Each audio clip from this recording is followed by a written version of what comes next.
ये कहानी काल्पनिक है, इसका वास्तव से कोई संबंध नहीं है। हमारा उद्देश्य वाचकों का मनोरंजन करना है। दिल्ली के दिल में बसा था एक ऐसा नाम जो शोहरत ही नहीं बल्कि रुतबे का भी प्रतीक था। आर्या खानदान। पीढ़ियों से चलता आ रहा उनका विशाल कारोबार आज इतना फैला हुआ था कि सिर्फ भारत ही नहीं बल्कि विदेशों में भी आर्या नाम सम्मान से लिया जाता था। उनकी ताकत ऐसी थी कि कई रईसों की दुनिया भी उनके सामने सिर झुकाकर चलती थी। शानो शौकत, संपन्नता और असर सब आर्या परिवार की संपन्नता बन चुके थे। इतने विशाल साम्राज्य को संभालते थे श्री सुबोध आर्या और उनकी भाई श्री सुमित आर्या। दो ऐसे स्तंभ जिनकी समझ, मेहनत और दूरदृष्टि ने आर्या साम्राज्य को नई ऊंचाइयों तक पहुंचाया था। इस साम्राज्य के मुखिया श्री सुबोध आर्या बुद्धिमत्ता और गंभीरता का अद्भुत संगम थे। उनके साथ खड़ी थी उनकी धर्मपत्नी सुलोचना आर्या। घर की मर्यादा, संस्कार और शांति की नींव। जैसे सुबोध बाहर का साम्राज्य संभालते थे, वैसे ही सुलोचना भीतर का संसार संवारती थी। सुबोध जी की माता श्रीमती शारदा देवी घर की सबसे बड़ी शक्ति थी, जिनकी उपस्थिति मात्र से घर में अनुशासन और गरिमा छा जाती थी। उनका हर आदेश परिवार के लिए अंतिम माना जाता था। सुबोध आर्या जी के भाई सुमित आर्या उनका दायां हाथ थे, जो हर स्थिति में संतुलन और शांति बनाए रखते थे। सुमित जी की पत्नी सुनैना आर्या शालीनता और स्नेह की प्रतिमा थी। उनकी सौम्य मुस्कान से घर का माहौल हमेशा हल्का और मधुर बना रहता था। उनकी बेटी सेजल आर्या घर की लाडली सबसे प्यारी सदस्य थी। शादी के बाद वह अपने पति के साथ मुंबई में रहती थी, लेकिन हर खास मौके पर आर्या हाउस जरूर आती थी। उसके आते ही पूरे घर में जैसे फिर से रंग भर जाते थे। सुमित जी का बेटा तेजस आर्या तेज दिमाग, समझदार और बिजनेस में जन्म से निपुण था। साल भर पहले ही उसकी शादी हुई थी और उसकी पत्नी शिल्पा आर्या आधुनिक सोच, सुसंस्कृत और मजबूत व्यक्तित्व वाली महिला, जो तेजस के साथ बिजनेस में हाथ बटाती थी और घर में भी हर रिश्ते को खूबसूरती से जोड़कर रखती थी। सुबोध जी के दो बेटे थे। बड़ा बेटा आदित्य आर्या शांत स्वभाव का, होशियार और आधुनिक सोच रखने वाला जिम्मेदार व्यक्तित्व था। वह बड़ों के साथ कारोबार संभालता था। उसकी पत्नी दिव्या आर्या सुसंस्कारी, सरल और संवेदनशील महिला थी। सुबोध जी का छोटा बेटा श्रेयस आर्या परिवार का सबसे बुद्धिमान, सबसे प्रभावशाली और सबसे तेज सोच वाला सदस्य था। उसमें उसके पिता सुबोध जी का और दादाजी दोनों की झलक दिखाई देती थी। उसकी दूरदृष्टि इतनी सटीक थी कि वह जो भी निर्णय लेता सही ही साबित होता। घर में भी उसका दबदबा था और बिजनेस में उसकी रणनीतियों का जलवा था। सबकी आंखों का तारा और अपनी दादी का सबसे प्यारा पोता। शारदा देवी का लाड प्यार उसे और भी खास बना देता था। श्रेयस आर्या और तेजस आर्या दोनों भाई मिलकर बड़े बुजुर्गों के साथ परिवार के विशाल कारोबार को नई दिशाओं में ले जा रहे थे। श्रेयस की चतुराई, उसकी तीखी दूरदृष्टि और उसका सख्त निर्णायक स्वभाव, इनकी चर्चा सिर्फ देश में ही नहीं बल्कि विदेशों के व्यापारी गलियारों तक पहुंच चुकी थी। विदेशों में भी श्रेयस और तेजस का नाम सम्मान के साथ लेते थे। दूसरी ओर तेजस की संतुलित सोच और समझदारी श्रेयस के तेज दिमाग को बेहतरीन तरीके से संतुलित करती थी। दोनों साथ खड़े होते तो मानो शक्ति और रणनीति एक ही जगह मिल जाती। दोनों भाइयों ने मिलकर आर्या साम्राज्य को ऐसी ऊंचाइयों पर पहुंचाना शुरू किया जहां उनका प्रभाव, उनका नाम और उनका दबदबा विदेशी बाजारों तक फैलने लगा था। दिल्ली के नामांकित आर्या हाउस की विशाल हवेली में कामकाज संभालने के लिए कई नौकर नौकरानियां थी। हर एक की अपनी जिम्मेदारियां थी। कोई सफाई करता, कोई मेहमानों की देखभाल करता, लेकिन रसोई तो थी पूरे घर की धड़कन, और इस धड़कन को संभालने की जिम्मेदारी 4 औरतों पर थी। इन चारों में सबसे भरोसेमंद नाम था शालिनी बहन। शालिनी पिछले कई सालों से आर्या परिवार की रसोई का सारा काम देख रही थी। हर एक का स्वाद और डाइट का ध्यान रखते हुए वह खाना बनाती थी। रसोई घर का पूरा ध्यान वह रखती थी। शालिनी बहन का घर आर्या हाउस से लगभग 20 किलोमीटर की दूरी पर था। एक साधारण से मोहल्ले में था। शालिनी के घर में उसकी बूढ़ी सास, शालिनी का बेटा और उसकी बहू सारिका, ऐसा छोटा परिवार था। शालिनी का बेटा एक अच्छे कंपनी में काम करता था। घर में सब कुछ ठीक ठाक चल रहा था। शालिनी की बहू सारिका प्रेग्नेंट थी। जल्द ही उनके घर एक छोटा सा मेहमान आने वाला था।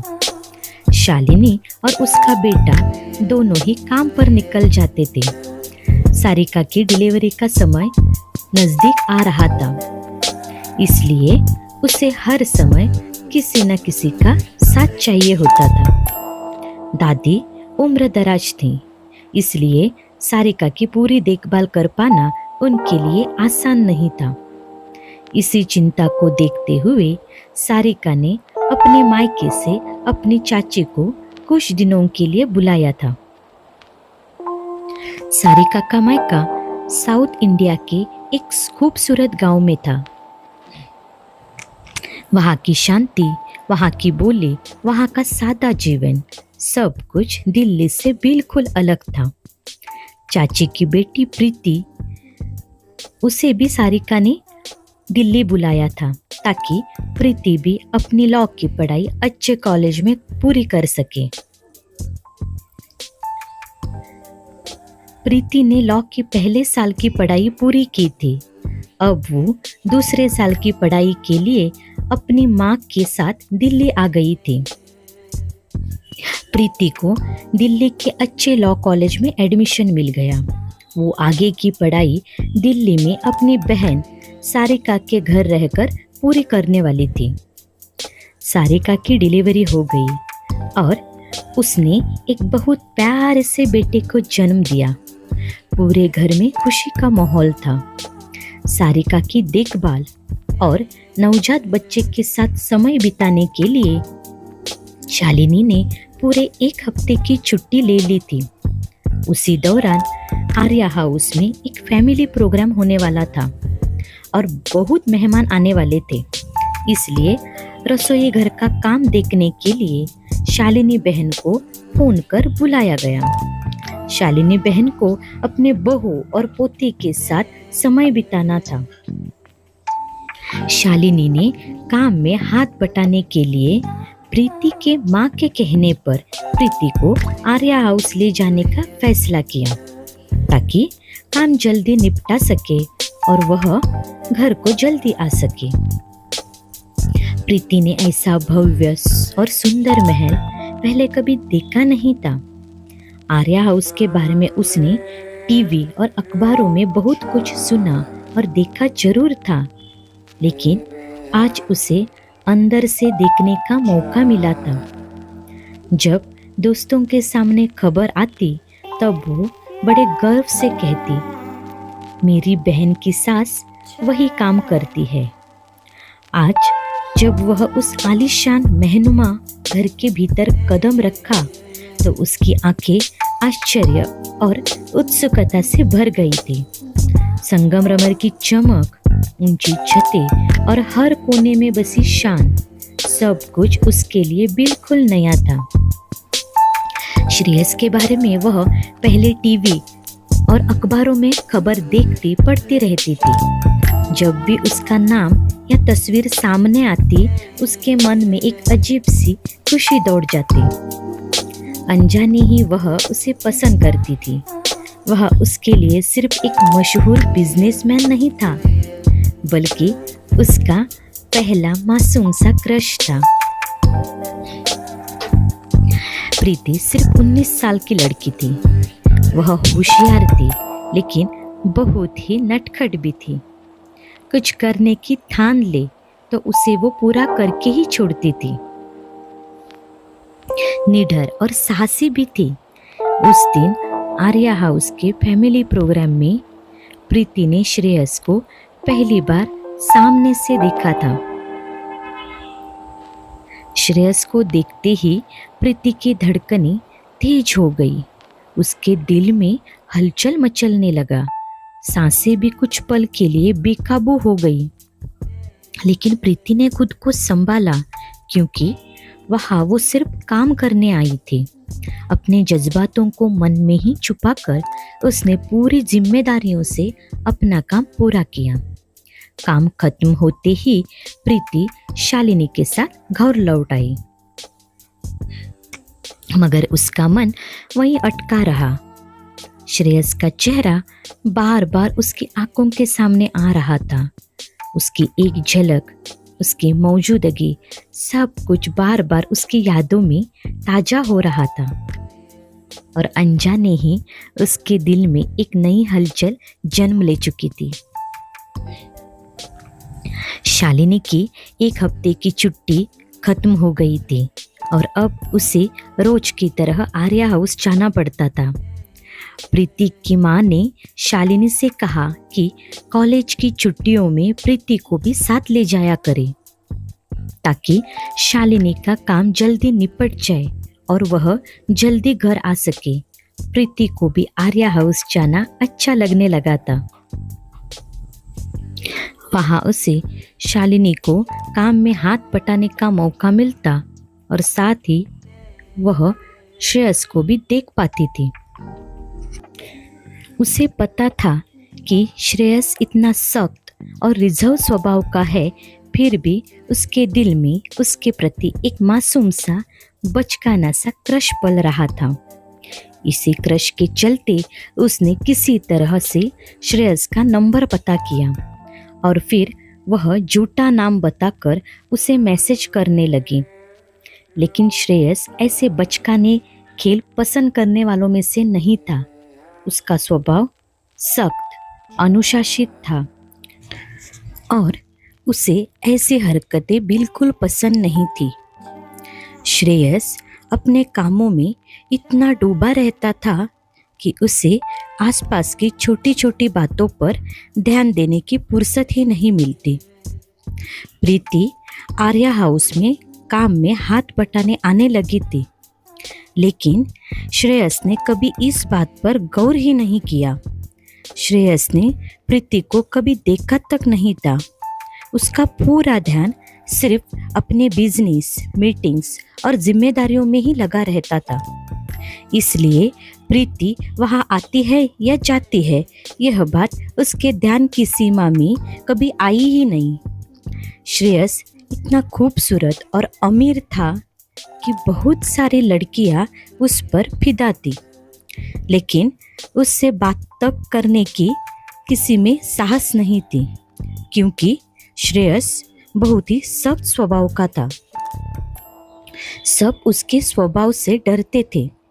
श्रेयस ने सिर्फ 2 दिनों में ही पता लगाया कि उसे मैसेज कौन कर रहा था, और जब सच्चाई सामने आई तो उसे मालूम हुआ कि जो लड़की उसे मैसेज भेज रही थी वह कोई और नहीं बल्कि शालिनी की बहू सारिका, उसकी छोटी बहन प्रीति, जो इन दिनों आर्या हाउस में शालिनी को काम में हाथ बटाने आती थी। श्रेयस ने प्रीति के फ़ोन नंबर को ब्लॉक किया ताकि वह फिर से उसे मैसेज या कॉल न कर सके। एक दिन आर्या हाउस में एक बड़ा कार्यक्रम आयोजित किया गया था।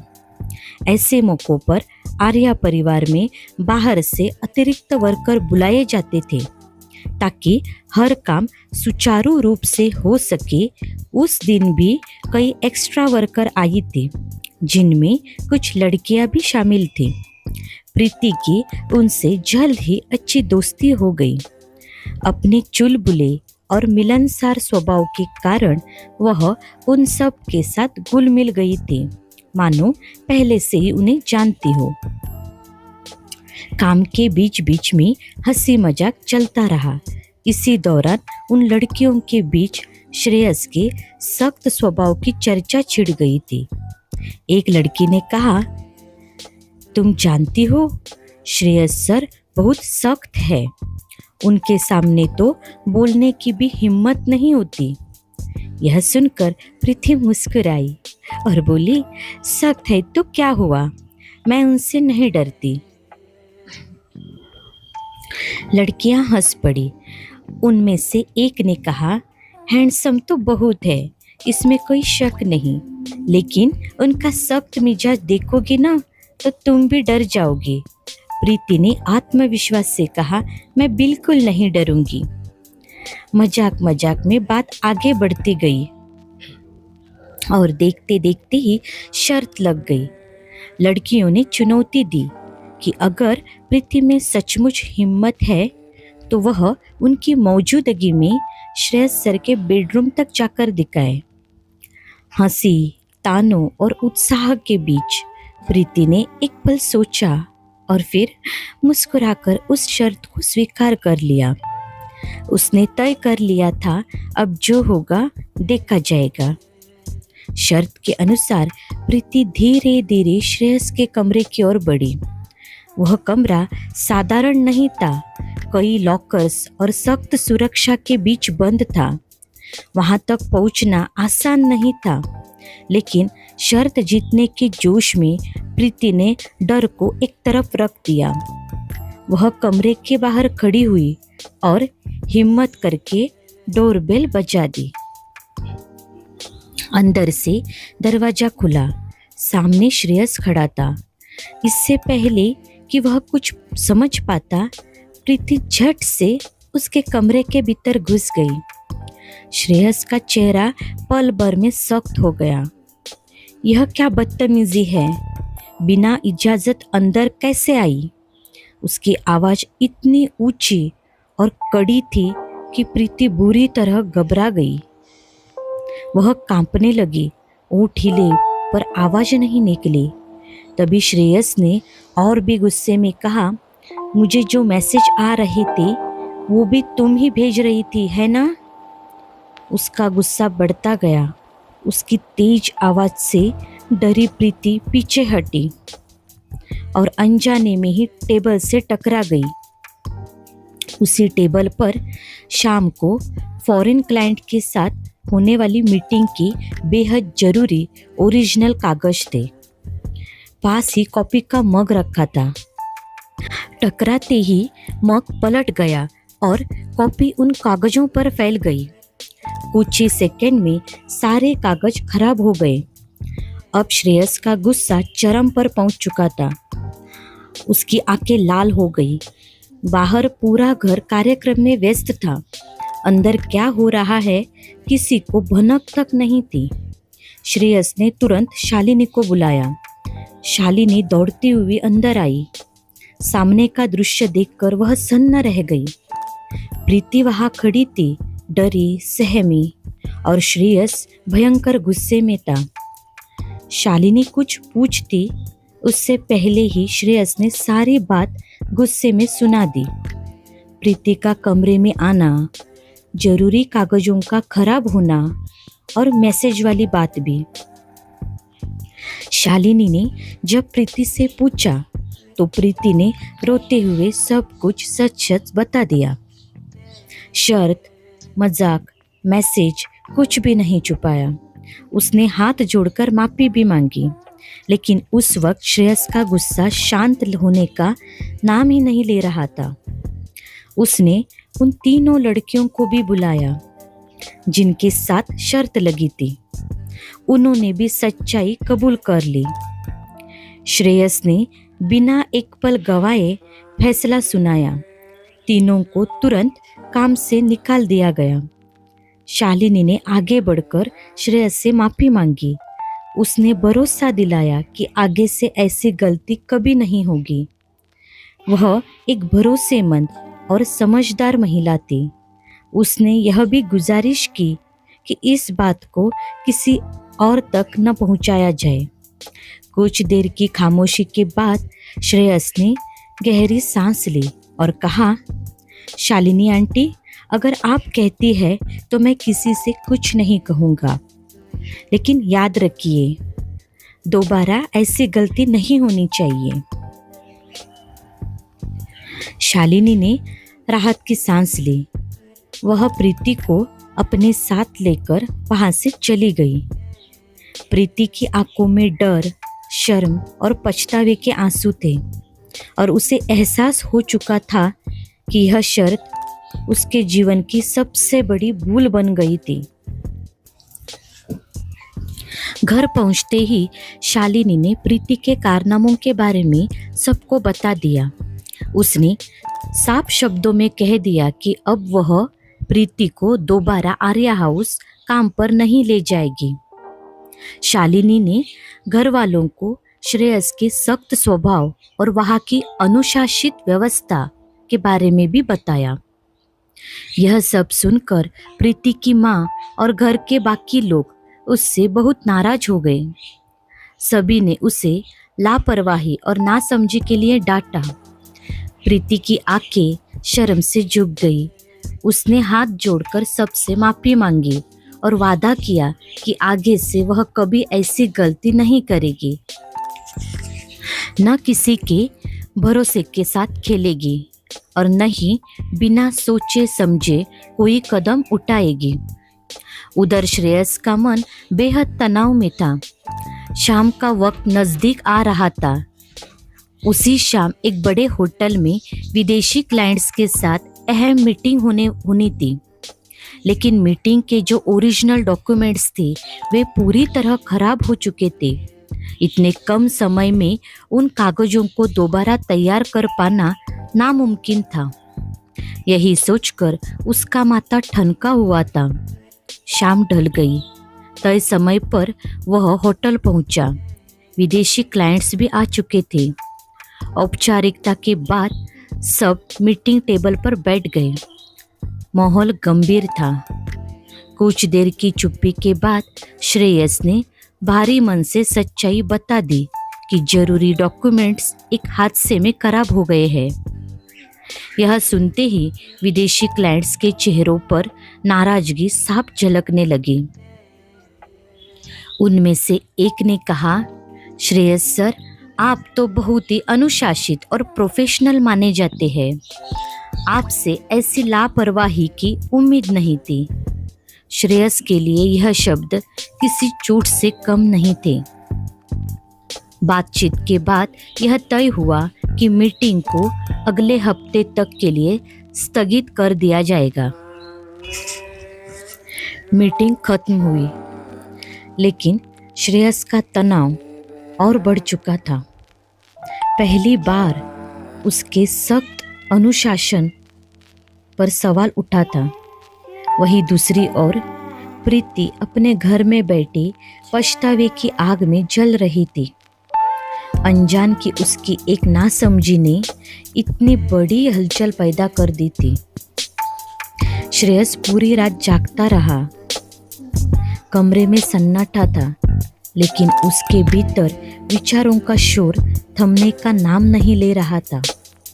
बार बार उसकी आंखों के सामने प्रीति का चेहरा आ जाता। उसकी वही बचकानी हरकत जिसने उसकी सालों की मेहनत पर सवाल खड़े कर दिए थे, आज उसके अनुशासन पर उंगली उठ रही थी और वजह थी प्रीति। वह सोचते सोचते उसके भीतर गुस्सा उबलने लगा। न यह गुस्सा छोटा था, न ही पल भर का। श्रेयस ने तय कर लिया था, अब प्रीति को सबक सिखाना जरूरी है। सुबह होते होते उसके चेहरे पर एक अजीब सी ठंडक आ चुकी थी। रात भर की बेचैनी अब एक खामोश फैसले में बदल चुकी थी। उसके दिमाग में एक योजना जन्म ले चुकी थी, ऐसी योजना जिसे अंजाम तक पहुंचना ना वह बखूबी जानता था। अगले ही दिन उसने उन 3 लड़कियों का पता लगाया जिन्होंने प्रीति के साथ शर्त लगाई थी। श्रेयस उनसे मिला। उसकी आंखों में रौब था, आवाज में सख्ती। उसने उन्हें डराया, चेतावनी दी और कुछ पैसे भी दिए। आखिरकार तीनों उसकी योजना का हिस्सा बनने को मजबूर हो गई। लेकिन श्रेयस ने उन्हें अपनी पूरी चाल नहीं बताई। उन्हें सिर्फ इतना ही पता था कि उन्हें किसी तरह प्रीति को श्रेयस के बताए हुए होटल तक लाना है, मिलने के बहाने। बातों में उलझाकर असल खेल क्या है, यह राज सिर्फ श्रेयस के दिल और दिमाग तक ही सीमित था। उन तीनों लड़कियों ने प्रीति को सिर्फ थोड़ी बातें करने के बहाने साथ चलने के लिए मना लिया। प्रीति को अंदाजा भी नहीं था कि यह मुलाकात उसे कहाँ ले जाने वाली है। जब गाड़ी एक भव्य और आलीशान होटल के सामने रुकी तो प्रीति चौंक गई। उसने हैरानी से उन लड़कियों की तरफ देखा और बोली, इतने बड़े होटल में यहाँ क्यों? तीनों लड़कियां एक दूसरे की तरफ देखकर हंस पड़ी। उनमें से एक ने हल्के से अंदाज में कहा, अरे घबराओ मत, होटल का बिल हम चुका देंगे। हमें तो बस तुमसे बातें करनी थी। प्रीति को उनकी बातों में सच्चाई और अपनापन लगा, इसलिए वह बिना किसी शक के उनके साथ अंदर चली गई। होटल का टेबल पहले से बुक था। शानदार माहौल, धीमी म्यूजिक की आवाज और सजी हुई मेज, सब कुछ किसी खास इंतजाम की तरह लग रहा था। उन्होंने खाना ऑर्डर किया। हंसी मजाक, हल्की फुल्की बातें और पुरानी यादों के बीच खाना कब खत्म हो गया प्रीति को पता ही नहीं चला। लेकिन खाना खत्म होने के कुछ ही देर बाद प्रीति को अजीब सा महसूस होने लगा। उसका सिर भारी होने लगा, आंखों के सामने सब घूमने लगा। उसे चक्कर आने लगे और शरीर जैसे साथ छोड़ने लगा। शायद उसके खाने में कुछ मिलाया गया था। तीनों लड़कियों ने तुरंत उसे संभाला और सहारा देते हुए उसी होटल के एक आलीशान कमरे की तरफ ले गई। वह कमरा पहले से ही तैयार था और वहाँ श्रेयस पहले से ही मौजूद था। कमजोर और लगभग बेहोशी की हालत में प्रीति को श्रेयस के पास कमरे तक छोड़कर तीनों लड़कियां बिना कुछ कहे चुपचाप वहां से चली गई। कमरे का दरवाजा बंद हुआ और उसी पल प्रीति को एहसास हुआ कि वह किसी साधारण मुलाकात का हिस्सा नहीं थी। यह सब एक सोची समझी चाल थी। प्रीति को देखते ही श्रेयस को बहुत गुस्सा आया। प्रीति डर से कांप रही थी। उसकी आवाज गले में अटक गई थी और सिर भी घूम रहा था, इसलिए उसे कुछ समझ नहीं आ रहा था। श्रेयस की आंखों में गुस्सा था। वह उसके बहुत करीब आया और प्रीति को इस तरह चूमने लगा जैसे अब वो उसे मार ही डालने वाला हो। प्रीति दर्द से चिल्ला रही थी, लेकिन उसकी चीख सुनने वाला कोई नहीं था। श्रेयस अपना सारा गुस्सा प्रीति पर निकाल रहा था और प्रीति रोए जा रही थी। इस कहानी का अगला भाग देखने के लिए कृपया इस चैनल को सब्सक्राइब करें और वीडियो को लाइक करें। Thank you.